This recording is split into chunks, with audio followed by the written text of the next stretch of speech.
अस्सलाम वालेकुम अज़ीज़ तलबा और तालिबात, उम्मीद करती हूँ कि आप सब खैर आफियत से होंगे। आज हम पढ़ेंगे जमात सातवीं। मौजू हमारा है हमारा वतन आज का, जो कि कल हमने इसका पार्ट 1 पढ़ा था।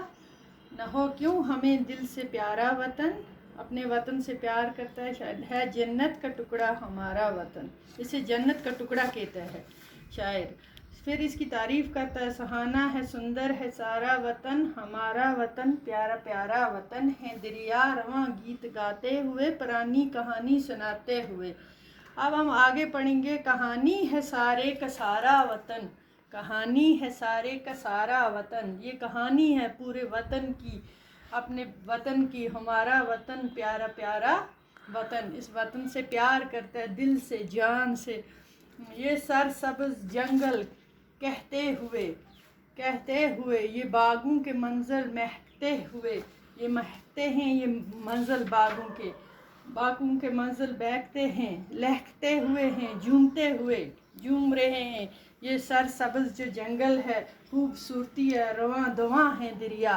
ये करता है शायर इसकी इस तरह तारीफ। लहकता महकता हमारा वतन, लहकता महकता हमारा वतन। लहकते हो गया झूमते हुए, झूमता है, महकता है, इसकी खुशबू आ रही है। हमारा वतन प्यारा प्यारा वतन। बहारें हैं बागों पे छाई हुई, ये बहारें हैं, फूल खिले हैं, खुशबू है, खुशनुमा है, जानवरों किस्म किस्म के पेड़ पौधे इतना खूबसूरत, हर किस्म के हैवानात हैं इसमें।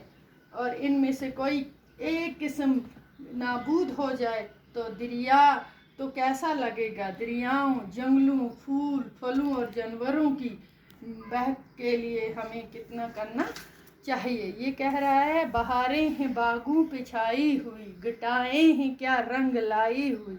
बहार, बागों में फूल खिले हैं, बहार आ गई है।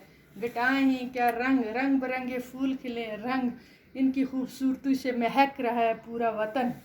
खूबसूरत बाग, दरिया रवां हैं, चश्मों की ऐसी आवाज़ें आ रही हैं जैसे वो गीत गाते सुनाई दे रहे हैं, जैसे वो गीत गा रहे हैं। तो ये हमने आज पढ़ा, कहानी है सारे का सारा वतन, हमारा वतन प्यारा प्यारा वतन। ये सर्ज सब्ज जंगल कहते हुए, ये बागों के मंजल महकते हुए, लहकता महकता हमारा वतन प्यारा प्यारा वतन।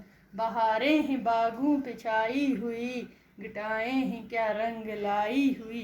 प्यारे बच्चों, ये आप ज़ुबानी याद करना। तो ये अपने वतन के बारे में इतनी खूबसूरती से इसने बयान किया है, तो उम्मीद करती हूँ आप ये ज़ुबानी भी याद करोगे। ये आपको पढ़ना है, अपने और ज़ुबानी याद करना है, और अपनी कॉपी पे नोट भी करना, साथ ये लिखना अपने हाथ से, तब जाके आपको याद भी आएगा, समझ भी पाओगे।